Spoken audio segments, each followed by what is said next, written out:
Welcome to the Parent and Family Program Summer Content Series. Once again, yay! This content is really for any KSU parent family support system of our OWLs, but many of you have heard about this series during your recent parent and family orientation, likely, or you may just have stumbled upon this when you're perusing through the OWL Family Hub. Either way, totally great. We're glad you're here to learn a little bit more today alongside us. I'm so excited to be with you today and hosting another great campus partner. And so once again, I'm Sharon Brownlow, Director of Parent Family Programs. And today I have with me our couple of representatives from our Registrars office. So their office falls under the Enrollment Services Division, along with things like admissions and financial aid and a few other areas. And I really just thought it would be really important for us to spend some time together with them to highlight all the important work that they do to ensure that your student has a really successful journey here at KSU. So with that, I'm going to throw it over to my friends for them to introduce themselves. Paul, why don't you take it away? Perfect. Thank you so much, Sharon. Yes, my name is Paul Parker. I'm the Executive Director and Registrar for the Office of the Registrar here at Kennesaw State University. And I have one of my great colleagues, Jessica. Would you like to introduce yourself as well? Yeah, my name is Jessica Redding. I'm the Registrar Counselor Supervisor. My team and I, you'll see us at the front counter, and we have that customer service focus to help anyone that comes in the front.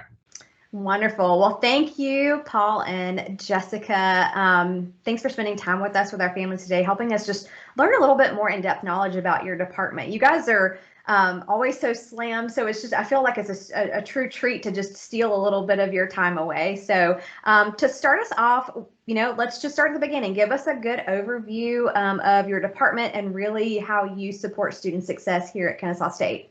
Perfect. Thank you, Sharon. Yeah, our office is kind of what we consider ourselves kind of the hub of the campus in regards to student information, student data, which includes grades, transcripts, NCA certification, VA certification, enrollment verifications and certifications, the awarding of degrees, certificates, minors, endorsements, diplomas. It can also include veteran benefits. Right now, we're handling immunizations for our student populations, personal information, and lots of other things. What Jessica and her team handle on the front is when students have holes, registration holes. We help with registration. They can't get in a class. Our team will help students realize, hey, you've got prerequisites. That's why you're not able to register for that class. So we're kind of the end-all, a conduit from admissions, financial aid, advisors. So a lot of individuals will come to us when they can't either get into a course or they see some roadblocks. Jessica and her team up there on the front in the battlegrounds, helping our students, our parents, advisors try to navigate through the registration process all the way through graduation. And we're the main individuals who oversee graduation, ensure that our graduates, our students are on track for graduation with DegreeWorks, which is a phenomenal tool to help all students and advisors track the growth and retention or the progress for our students to make sure they're taking the right classes that fit into the degree program, minor, or certificate. Jessica, you have anything else that I may have missed? No, you covered it pretty well. For me and my team, we do the research for registration errors. Anyone that's emailing the registrar account, if we're not able to answer your questions, then my team will make sure to point you in the right direction with somebody to get in touch with. Perfect. I mean, what a great overview. And parents and families, you can already tell that the registrar office, they do it all. I mean, they are really the pathway to graduation. They're the pathway to entry. They're the pathway all the way through and getting your student that diploma in hand. So I think it's super vital that we are having this conversation today to really talk about, maybe some things that kind of can pop up and be hiccups along the way, but to really just kind of make sure that we're all on the same page. So we're going to talk about the biggest hiccup. No, we're going to talk about the F word, FERPA. So a lot of y'all may know, what this is, but it's essentially the Family Educational Rights and Privacy Act. And that basically just means upon your student's enrollment, the institution is going to speak directly with your student, not you, unless certain permissions are granted. And so you may remember me talking in orientation a little bit about how my office plays a part with FERPA. We certainly have our own, we have a variety of digital waivers that you can sign off on to get some permissions to see student data, and you'll see that kind of across campus. So I do want to hand it over to Paul and Jessica to talk about what FERPA waivers look like in their office as well, and honestly any other FERPA thoughts or legalities or anything that you guys would like to discuss, just to make sure everybody's understanding what this really means for their student and for them. Yeah, perfect. Thank you, Sharon. Yeah, and I think the one transition that's sometimes hard for parents is going from when you're in high school, you have all the access to your son or daughter, their information readily accessible. Then your son or daughter, they enroll at KSU or a higher ed institution. Then their rights, which used to be under you, now is fully under them as a student. They have that right, and they have the right to say, no, I don't want any individual to have access to it, or they have to provide written consent. That and FERPA is a federal law, so we have to make sure we abide by that and really protect the students' data. And what Jessica and our team try to work on is making sure we don't provide any data without the written consent of the student. So in I'll Express, which your student has access to, there is a form they can go in there. It's called the student. Let me make sure I have. It's called the Student Consent to Disclosure FERPA release student form that they can go in and they can select, hey, I want my mom and dad to have access to my grades. And then they can put in Mr. Parker and Mrs. Parker and give a pin. Then Mr. and Mrs. Parker can call on behalf of Paul Parker and be able to have a conversation with our staff as well as a faculty member or an advisor. They can have those discussions. But outside of written consent, all of that is controlled by the student. So we work with advisors, faculty members, deans, chairs, all of campus to ensure that they're not providing data out to students or to anyone without the written consent of the students. Now, the students do have the capacity to go in and say, I don't want any of my information ever to be disclosed to anybody. And that would include any directory information. And on our FERPA website, you're welcome to go to, it's ferpa.kennesaw.edu, and you can do a deep dive into what FERPA is. The main thing to know is what directory information is versus non-directory information. Directory information allows us, when we get third-party requests, to provide that data without the written consent of the student. The non-directory information is what we try to protect, and we won't release even over the phone. Even sometimes parents will walk up and say, I'm Paul Parker's dad. Well, that's fine, even with an ID, but without that written consent or the student standing there, we're not able to share that information. So FERPA can be sometimes tricky. It can be confusing sometimes. Parents get upset easily when they say, well, I'm paying the bill, but I'm not getting the information or the data. And that's a conversation with your child to have a common understanding of what they feel comfortable with in sharing with you all, and then giving those steps to grant that written consent, whether it's through our office. And some, like Sharon stated, each department will have some of their own FERPA consent forms that covers the content, the information that they have that we may not have access to. Yeah, and and sometimes even throughout the year, I mean, student academic integrity, conduct and integrity comes to mind because that's even you can give if there's a hearing or something with your student about a violation of conduct, there's going to be a FERPA waiver for that particular instance. And then if something else happens, then there'll be another one for potentially another instance.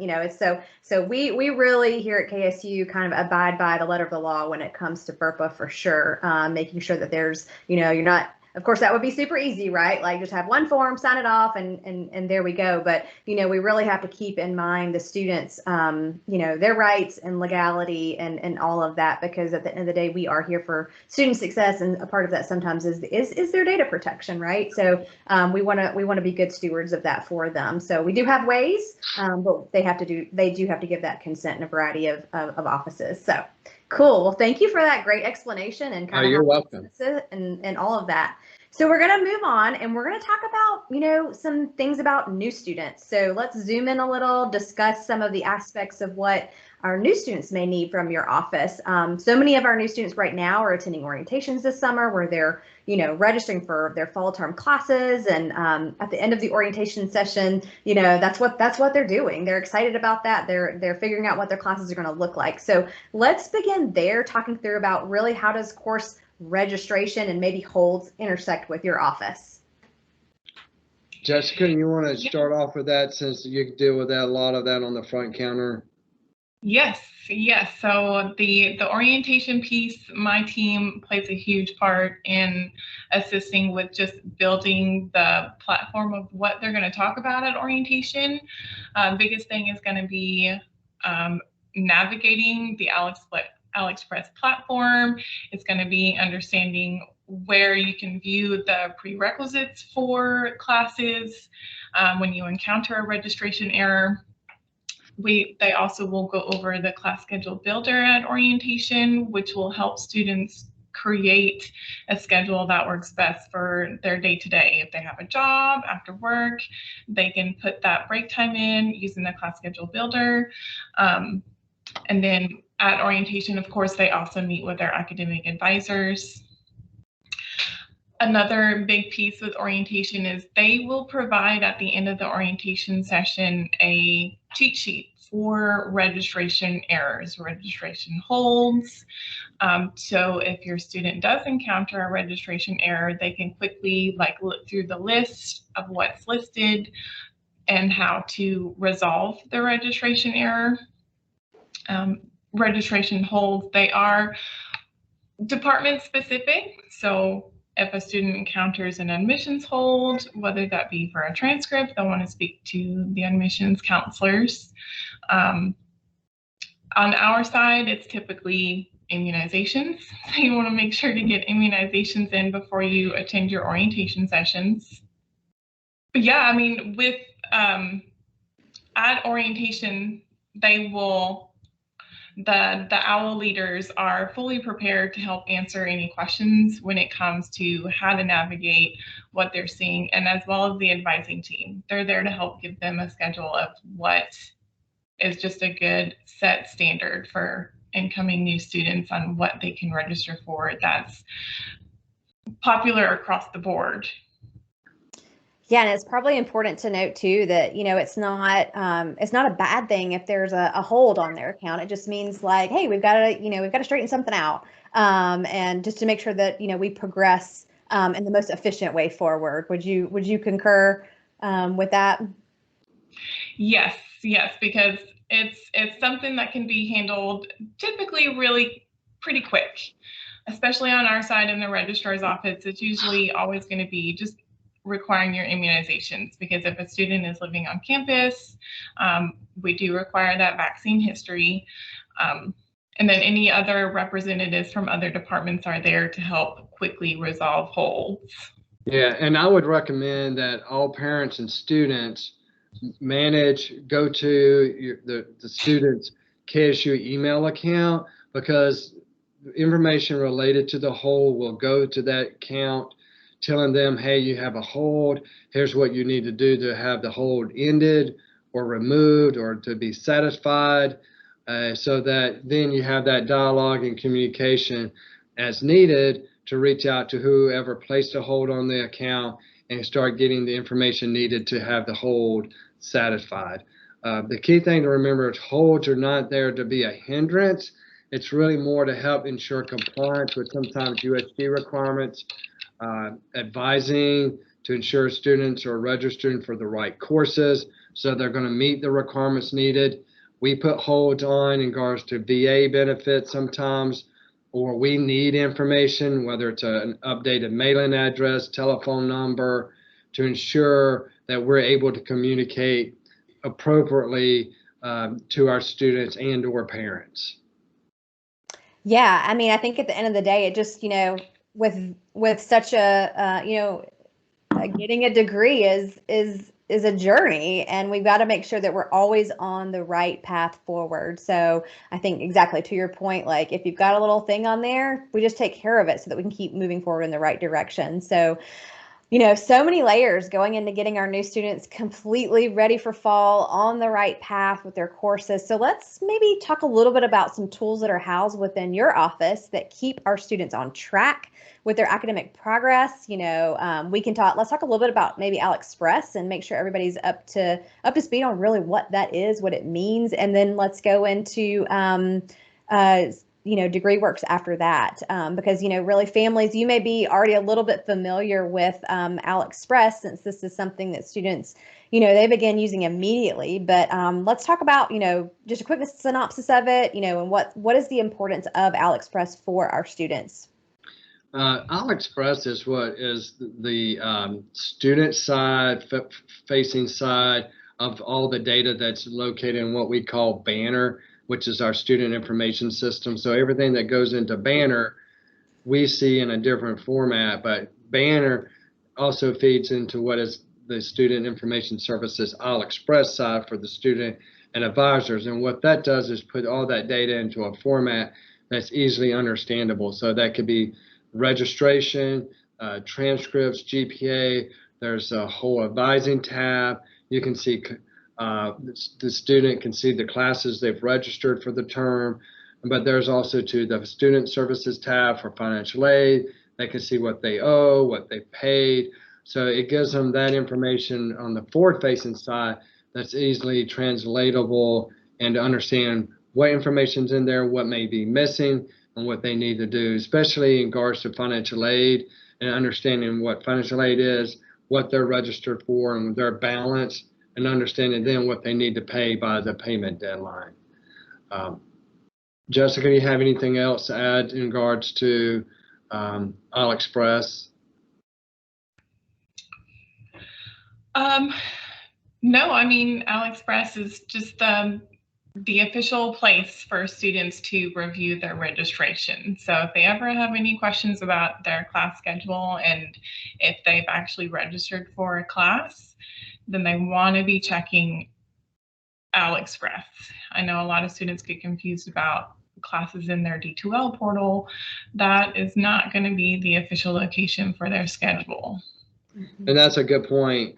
D2L deals with the course and the course syllabi related to the faculty member. AlExpress is separate and related to the overall experience of the student, what they're registered for the term, what they've done previously, or what they're doing at that point in regards to their GPA and their contact information. So when Jessica or her team calls and says your contact information is incorrect, or we're missing a mailing address, the student or you as a parent who has access to that could go in and see in AlExpress, hey, this is the mailing address we see or we don't see because it's not there. So it kind of helps you be able to see what the student or what we see. Yeah, that's really good. I mean, it's really, I love how you guys put that. I mean, it's, D2L kind of gets into the weeds and is for something else. AlExpress just is their sort of living, breathing portal that is their documentation throughout their career here at KSU. And I'll just note here too, parents and families, as they were talking about, the student being able to see certain details and levels of obviously keeping up with their academic record. If your student does sign off on certain digital permissions within the Al Family Hub, some of that data does pull over for you to be able to see it and for you to be able to see it there. So just wanted to make that point there. Well, let's move on to DegreeWorks, because that's another great area of your office that really assists with students in their progression as well. So tell us a little bit about how DegreeWorks helps with their student success.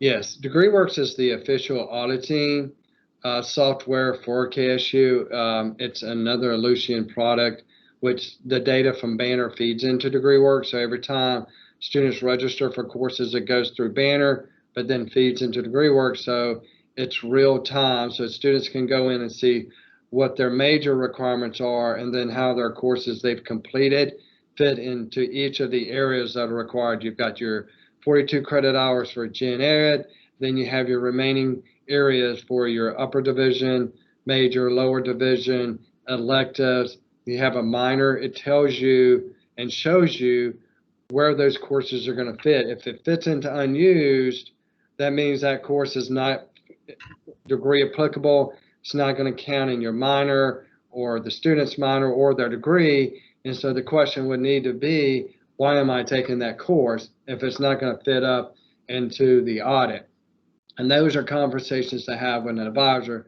There are opportunities for course substitutions, but you don't really need to just think that's all going to be automatic. You got to have conversations with those advisors, or go ahead and register for a class that will fit into the major. The key thing with DegreeWorks, it's the major advising tool for advisors. It is the main tool we use to do audits to determine students are on track for graduation. For the students who petition to graduate, DegreeWorks is what we use to confirm that the student met the requirements for the USG and KSU requirements to graduate. So anytime you see like USG state legislative requirements, if they're not checked, that means the student hasn't completed those. So you can see the areas that have been completed, they'll be checked off, and they'll be 100% where it's full. So as you look at your son or daughter's degree progression, DegreeWorks is the tool to utilize for that. Perfect. I mean, it really sounds like it's the roadmap. That's a huge part of their roadmap. They've got to follow that. They've got to make sure it's, there's checks and balances there. I'm assuming, that when they meet with their academic advisor, that's probably right in front of them, right? Like when they're having that conversation, they're making sure that everything's lining up for that degree progression, for that degree to be progressing in the right way to make sure that all those classes are counting. Yeah, that is correct, Sharon. Yeah. So let's shift gears a little. Let's talk about transfer evaluations, really what they are, what they're for, why they might be needed, and any important things to remember with this process. Yeah. Can I actually share a piece about DegreeWorks? Oh, yeah, sure. Just because I also wanted to point out it's a really neat tool for new students who just aren't quite sure what they want to major in. There's a feature in DegreeWorks where they can review like a what if type of feature, like what if I declare this major, what are going to be the requirements for students who just aren't quite sure what they want to do when they're in school. They've gotten into some of their classes and they just realize that that's not the right place for them. Happens all the time. They can use that what if feature to kind of explore what they have already taken, what's going to be required, how many hours are going to be needed for that new major if they decide to change. Yeah, and that's a good function too, because if they do the what if based on a major they're interested in, they can see which courses may fall into unused into the new major. Mm-hmm. So they can try to work and focus on a major they've got interest in, but lose the less amount of credits into the new major. That's a great tip. That is a really great tip, Jessica. Thank you for slowing us down to think about that. I mean, I want a what if button. Yeah. Awesome. That's awesome. We should all carry around a what if button with us. Keep us on track. I love it. Okay. Well, so now we'll delve into the transfer evaluations. Tell us a little bit about why we need to know about that. Yeah. So transfer evaluations is basically anytime any student, including new students and our current students, have ever attended courses at another collegiate institution, whether they did dual enrollment in high school or they took another class just to test it out. We request all those transcripts to be sent into our office, and we have professional evaluators who go in and look at those courses taken at their previous institution and see what it equates to at KSU. Does English 1101 at Georgia Highlands equate to English 1101 at KSU? Yes, then we will give that student equivalent KSU 1101 credit, English 1101 credit, so that then it easily fits into the major or to Gen Ed. it helps those students take those courses they've taken at a previous institution and try to utilize those into their degree program, and we try to help them lose less hours that they've taken at previous institutions. Even if a student's here, they've been here 2 years, and they want to go and be a transient student at the University of Georgia because they're going to be playing or working over there over the summer, they can do that, transfer that course back to KSU and get equivalent credit to fit into their major. It's an important process that for all the transcripts that students have attended, earn credit at, we get those transcripts so we can ensure that those courses can possibly fit into their major and not have to take courses here at KSU. It's to help them move along faster and progress towards their major, towards their graduation point. And you probably said this with all that, but my brain went to, this sounds like it needs to be something like, would it behoove them? It's a before they decide to take a summer class at UGA, making sure that it really does fit into the puzzle. Correct? Yeah, for the continuing students, currently enrolled students who want to take courses, and they may, because in some instances, they may be able to take courses through study abroad through another institution as a transient student. Mm-hmm. But those situations before the student registers and goes takes those courses, they need to sit down with their advisor and say, hey, Sharon, I want to look at taking these courses at such and such university. Will these courses transfer back and fit into my degree program? The advisors can work with our transfer evaluators and start trying to anticipate, plan, and if we think based on historical preference or precedent, we can say, hey, these have already been approved in the past, or we haven't approved these courses. Let's go ahead and get the syllabus and get these pre-approved, so then you can register and go there knowing that those courses are going to come back and fit into these categories and these areas in your major. Perfect. Yeah, that's great. That's super. That just opens up a lot of opportunities. I mean, as long as all the homework's done on the front end, they can travel and do different things and get that credit back. That's great. Okay, so is there anything else we should discuss, as it pertains to new students and their relationship with your office? Maybe, thoughts for families about how best to partner with you guys, especially in these kind of beginning stages as they're beginning their career at KSU. What are maybe some important things to think about? The number one thing I have seen, and Jessica's got a lot more, but they don't need to be fearful of asking questions. We have a resource account. It's registrar@kennesaw.edu. We have a phone line. People can call, reach out if there's issues with registration or they're feeling like they're having issues with a faculty member. Reach out, ask us. If we don't know the immediate answer, like Jessica stated, she will work with the student and we'll try to find the answer or the help needed. I see students who withdraw from classes and the rationale. Some of them just didn't ask enough questions to get the information they need, the help they needed, where they didn't have to withdraw. We could have done some things or helped them so that they didn't have to withdraw from class. They could have still stayed in and got help. We're here to help. Jessica's team is phenomenal through email, returning phone calls. So those are the main things. Don't be afraid to ask. Reach out to us. Don't blast through social media about not getting things done. Just call us, email us, and we try to help. We've got the number of staff that we can get a lot of people going and helping out where needed. Jessica, do you want to add to that? Yeah, I was gonna just say, as far as like the social media piece, when it comes to registration on our side,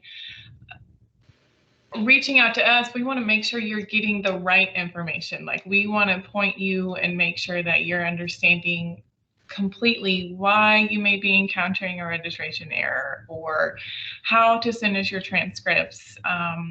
Not only transcripts, but like test scores. I know a lot of students take AP classes, and we want to make sure that those credits are getting applied to your account so that you're not taking two of the same class. We want to provide you with the correct information in a timely manner so that you have the time to make the decisions that you need to make for your schedule, for your degree path. And then the biggest thing for me with AlExpress is just look at everything. Look at everything that's there. Explore all of the tabs and explore all the links. Compare with DegreeWorks, compare with the transfer database if you are planning on taking classes at another university as a transient. It's just all about being prepared and being properly informed. That's a great summation. I was just, yes, be properly informed. Going back to that social media piece, I know that there are a lot of groups out there related to Kennesaw State that are totally unofficial, and I'm sure at the heart of it, they're really trying to help. But what was 2 years ago is likely not what is now. And so reach out to the experts. And, I always say for my office, if you don't know who to reach out to me, and I will get you plugged in with, the office and the folks that need to help you. So never hesitate to reach out, when you have that moment of, as a student, like, I'm not really sure where to go. As a parent, I'm not sure where to go. And we'll get you for sure headed in the right direction. And I love that, explore on AlExpress, students, make sure that you are familiar, own your experience, right? Like, this is your experience. And so take some time to explore the wonderful tools that you do have. So, all right, well, fantastic, guys. Let's move along and discuss, our current students and what important things families should keep in mind as it pertains to your office with them. Is there anything we should think through, regarding registration and holds with this particular group of students? Well, I think once students here and they continue on is continue to understand what registration is, the dates and deadlines with registration, when registration opens. And I think some students may not know about the tool we have called College Scheduler for registration, which allows students to go in and use to build their schedule based on their work, their activities, their athletic activities, club. So they can say, hey, I work Mondays through Thursdays from 8 to 10 in the morning. Then College Scheduler is going to help them build a schedule after 10 o'clock or after 10:30. So then it helps manage that, and also gives them the opportunity to manage courses through classes and campuses, whether it's online, face-to-face, hybrid. So, and that's one tool we try to help our continued students who get busy doing a lot of different things and activities to utilize that. Manage holds. We do have some continued students who just get a hold and they just think they can continue to get it moved, but get rid of those holds, manage that. But a key thing to remember for continued students, check your KSU email on a regular basis, because we do send communications out about, hey, today's might be the reminder when registration opens or when it closes, when the first day of class is, information about D2L. Legislative requirements and understanding. By their sophomore year, they really need to be diving into their major requirements. When are they planning on graduating? What requirements do they have outstanding? And Jessica mentioned the state legislative requirements. We're seeing lots of students not completing those within their first 2 years. They're waiting to their senior year. Then they're not able to get those passed, or they're having to crunch those in the term they need to graduate, especially with nursing students. So stay involved, again, and have a good experience, but understand the things that you're responsible for is your own holds, the registration piece, the actual requirements. We get students say, well, I didn't know I needed to do that. I'm like, well, did you talk to your advisor? No, I didn't. I self-advised. Well, then your advising is terrible. Go see a professional. Go see someone who does this every day and can align you with the path you need to take. Jessica? Yeah, I mean, just with that piece, just encouraging your students to, while it may be hard to communicate to like somebody you're not familiar with on your own as an incoming freshman, as a new student, 18, 19 years old, I didn't want to send emails to anyone. I didn't want to ask questions. Just encouraging your student to be able to do that on their own. I mean, you can help them craft the email. That's perfectly fine, because they need to learn how to communicate and ask the right questions. And they need to communicate with their faculty member. If they're starting to struggle off, they made a poor grade on the first test, go to that faculty member and ask for help. Mm-hmm. Don't wait till midterm and they've done nothing, then they feel like they've got to withdraw. Stay engaged with the faculty members. The faculty members have office hours. They're on campus with teams now. They can easily make appointments, and you don't have to be on campus. You can do it by teams. There are ways to get help early and as often as possible, but we've got to have our continuing students to ask, and ask as often as much as they need. And from a social, emotional standpoint, there's help on this campus. If they don't know who to go to, they can come to Jessica. They can come to our office. We know who those individuals are, whether it's through Students Disability Services, psychological services, CARES. We know the contacts. There's Title IX. We know who to go to. So if, when in doubt, come to our office. We'll be glad to help, sit somebody down and help them feel comfortable that they're getting the help they need, whether it's academic, social, emotional, psychological, safety. Things could happen on campus. They don't feel safe going back to their dorm room. Come to us. Find somebody on campus that's an employee, and we can get the help they need. Yeah, and I think that, I mean, that's a great echoing point just for everybody. Like, I think hopefully you're finding parents and families through these conversations that we're having with campus partners. There's definitely a commonality that we all just want to help. Like, we may not be the office, Paul and his team may not be, campus security, but they know how, like, your student just happens to wander in the registrar's office and they're not feeling safe. We're going to get them the help that they need, no matter what the issue is. So we're just here to help overall. And so I think just going back to that original question about, as students are progressing, Jessica, I loved your point of,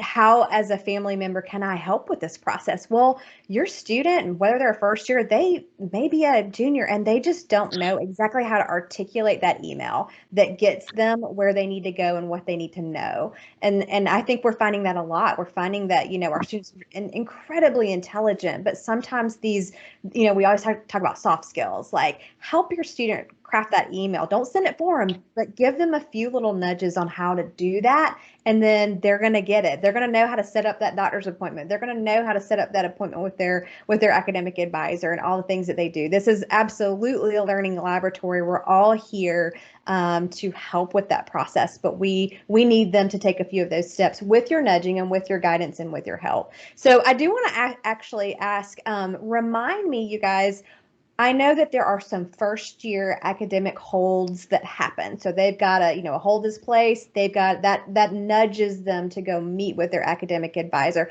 How many times does that happen before all of a sudden there are no more holds? That's just on them to go meet with their advisor? Yeah, one thing we did, Sharon, we started this past fall. In the past, it used to be every student who had less than 30 credit hours got a hold. Once they hit the 30-hour benchmark, no more hold from an advising standpoint. But we did an analysis and saw that after 30 hours, we start seeing a lot of students who are on probation, dismissed, academic struggles with no help. So what we've done, we've moved away from just being 30 credit hours.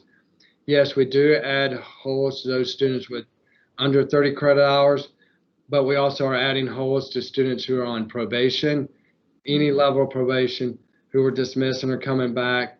Students with a certain GPA might be below 2.3, and even though 2.0 and higher is good academic standing, but we're looking at measures of those students who are on the verge of falling into being on probation or falling in some traps that they can't get out of. So we're placing holds on those students every semester.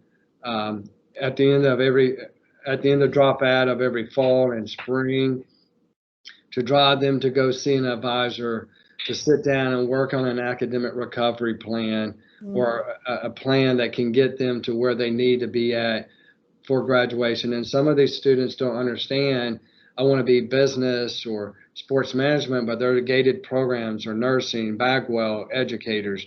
You got to have a certain GPA to get in those degrees. And after 2 semesters, you're sitting down there with a 2.2. The likelihood of you getting into those majors is not going to happen without a recovery plan. And it might be part of that recovery plan is just going ahead and declaring another major.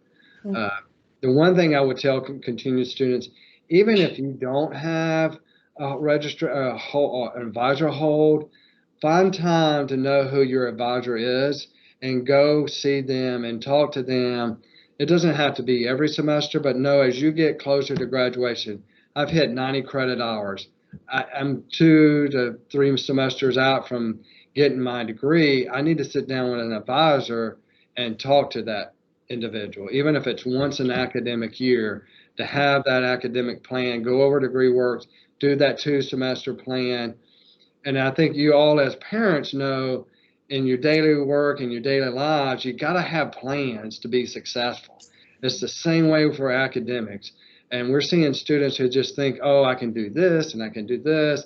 I can go out here and play on the green and play volleyball. And at the end of the semester, I'm going to have good grades. It doesn't work like that.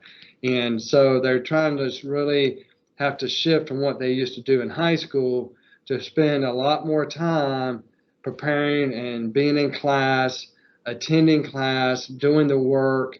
But some of them also have to do work and other activities, understanding that balance, but having a plan, especially if you do poorly a term. How are you going to replace those F's, those D's?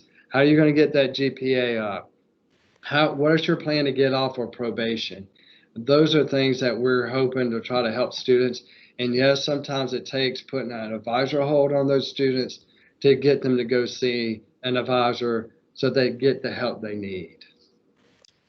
Yeah, I mean, it sounds like really in an ideal world, whether it's, forced upon them or not, they really should be meeting with their advisor once a semester, right? Like that's just going to keep them on track. That's what they're hired and here for.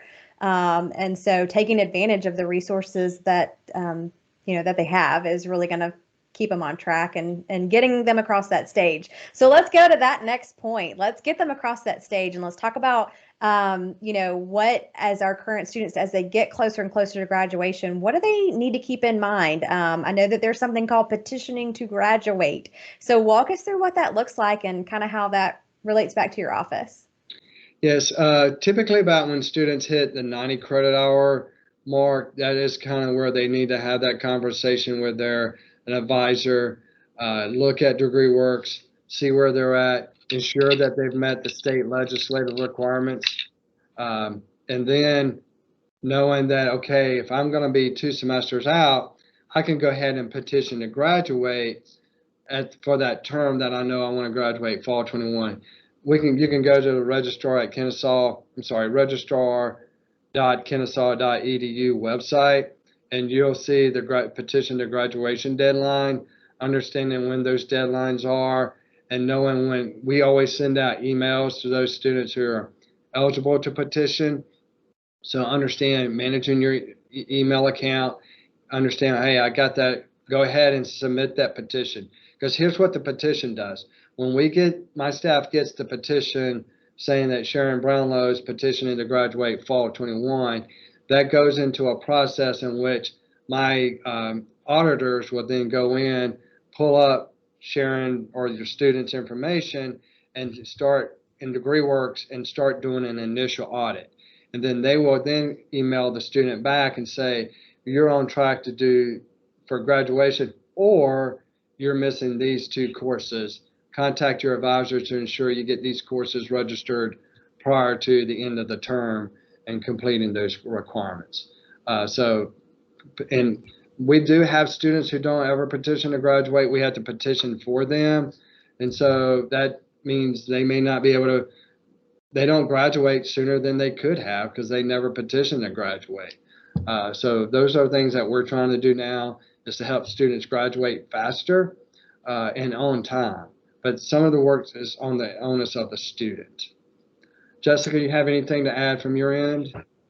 Yeah, and the biggest thing to also kind of keep in mind with graduation requirements, some programs require certain institutional GPAs. in Yeah. order for successful degree completion. Have to keep in mind like residency requirements. There are a certain amount of credit hours that must be completed here at Kennesaw State in order for a degree to be awarded with Kennesaw. And as well, same with minors. If a student is going to earn a minor, there are residency requirements that have to be completed with Kennesaw State in order for a minor to actually be awarded. And of course, there are graduating with honors, keeping in mind what is considered honors status whenever they walk across stage. But those are big conversations, once again, to just make sure that they are also connecting with their academic advisors. Yeah. To make sure that the classes they're taking at KSU are still meeting those residency requirements. So that's another thing that kind of happens if they're having these good, frequent conversations with their academic advisor. The petition to graduate process is going to come up in that conversation, I would imagine. They're going to sort of help along, making sure that happens at the appropriate time and all of that. Is that right? Yes. Yeah. Cool. And obviously, paired with, I'm sure that there are emails and things like that nudge those students to do things. But at the end of the day, parents, we just want to make sure like you're hearing that there are processes to get into KSU, to get through KSU, and to finish KSU. Like it's not just like I'm in and everything's going to be great. Typically, yes, but there will be some processes along the way that they will have to complete to successfully walk across that stage. Yeah, and we do everything on our part to communicate to the student. We email them, we will text them, we do what we call nudges, saying, hey, so-and-so, Paul, we sent you an email in regards to petitioning deadline. We'll send emails and texts about you haven't met the legislative requirements. We need you to do that before you're able to graduate. And one thing I need you all to realize is we've had students complete everything in their major and thought they were ready to graduate, but they didn't complete the legislative requirements, which isn't easy to see in degree works, and then were not able to receive their diploma and graduate until they had completed those legislative requirements.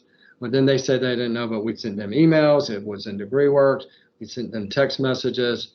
I mean, we're not able to award that diploma and confer that degree until they complete the legislative requirements, all of the requirements, including GPA. So those are things that really, as those students hit 90 credit hours, really have that conversation of where you at, what hasn't been met. As Jessica mentioned, there's GPA requirements on that major. Are you there? If not, what do you got to do to get there? Because if you intend to graduate spring of 22, but you've got a low GPA and you haven't done legislative requirements, then you're probably not going to be there. And so let's really quickly hit on, because we have talked a little bit about legislative requirements. Just in brief, like what are those? Why do we have those? Can you explain that just to make sure we understand? I mean, you don't have to go into great detail about each one, but like essentially the state of Georgia requires. Yeah, the state legislative requirements, and it goes way back into the 60s, I think. It's state law that requires for each graduate out of USG institution to complete a course in Georgia history, U.S. history, and then Georgia government. So typically political science 1101 will satisfy that for the Georgia Constitution. And then there's a history course that will meet the requirements for the Georgia history. And then what we've seen is students who come from outside the state of Georgia or a non-USG institution that may have taken political science 1101 there, but that doesn't equate to satisfying the Georgia Constitution requirements or the legislative requirements. So the student doesn't have to retake the test. There's the course, there is an option to take a test through our KSU testing center that would allow the student to take that test and pass and satisfy the legislative requirements.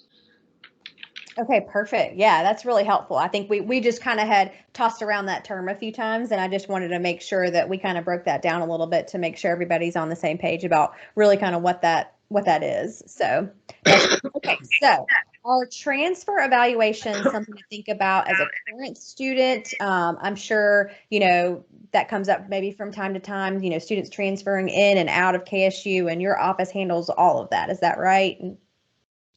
Yes. Yes. I think current students, if the biggest population that would, if they're a current student, would be readmit students. So if they have left Kennesaw and for a couple of years or just a couple of semesters and they attended somewhere else and they're transferring those classes back in from the other institution, that's when they'll need to be aware of the transfer process. And of course, transient students, if they were transient somewhere for a semester, then they'll need to transfer those credits back in so that they can apply towards their degree requirements. Yeah. Okay, super. Well, y'all, we've covered a lot of ground today. I know I feel like every time I speak with other colleagues on campus who are just so knowledgeable about their area, I always am learning things too. So I appreciate your time. And, most families I do run into have no idea what a registrar's office is really for. They kind of do the head tilt when I say, yeah, you guys should visit the registrar's office. And they're like, but what is that? And really what I want to say is it is everything, truly. And so it is a huge part of your successful puzzle here at Kennesaw State. So I think this has really helped, define and understand how you guys really assist our students, not just getting to the university, but through the university in a successful way. So, I think I heard loud and clear that you guys are communicating. You're communicating to our students through their Kennesaw email address. And parents, I do want to hit that home one more time. I mean, please help us nudge your students to consistently check their email if not every day, at least a couple times a week, because there are such important information that comes through that channel that they need to know about. And so that's a huge way that you can assist. But I do want to pop it back over to you guys one more time. Is there anything left that you think our families should know, to keep in mind, the final best pieces of advice as we start fall term and really just generally entirely, for the entire year? How can parents best partner with your office? Well, I think one thing is go to our registrar's website, registrar.kennesaw.edu, kind of get familiar with that. And then when in doubt, email registrar@kennesaw.edu and ask questions. Our rotunda is open 8 to 5 every day. If someone wants to come in and ask questions or set an appointment with teams, we're able to do that. We're here for the students. We're here for the parents, because in the end, our goal is to get students coming in, being successful, having a great academic and social experience, and then walk away with a KSU degree to be a great alumnus in the working world. Jessica, do you have anything you'd like to add? The part about checking your email is the biggest thing, especially during registration. I would encourage students to check their email at least twice a day, because when they're registering for classes and say they're on a wait list for a class, a notification is sent to their student email, and they only have 18 hours to register for that seat when they're on a wait list. So would want to encourage students to check their student email twice a day, morning, afternoon, because that at least will hit that 18-hour window so that they can have time to go in and grab that seat when they're on the wait list. Yeah, and we've gotten emails from students and say, well, I'm sorry, I didn't see the email. Can you add me to the course, to that class? And we have to say, I'm sorry, that seat has already been taken by the next person who was on the wait list. So you're right, Jessica, I think it's a good point.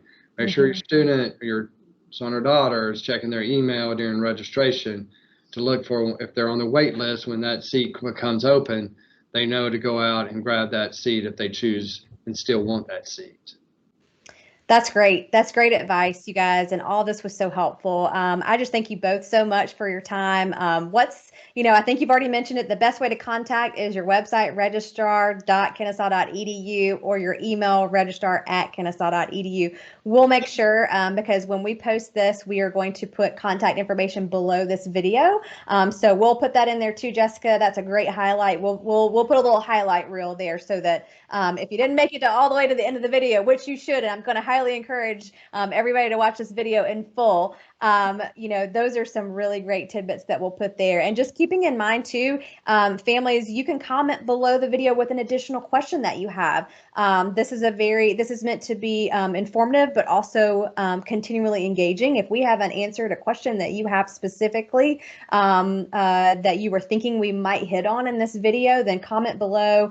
And then I will make sure that Jenna and Paul and Jessica from our registrar's office get hold of that email and that question, and then we'll pop it back here into the chat. So we would love to get those questions answered for you. So thank you, Paul and Jessica, for your time. Thank you, parents and families, for entrusting us with your students. And I hope that you've heard loud and clear today that we're a support system for you, for your student. Until next time, hooty hoo. Hooty hoo. Thanks again, guys. Thank you. Bye-bye. Thank Bye. you.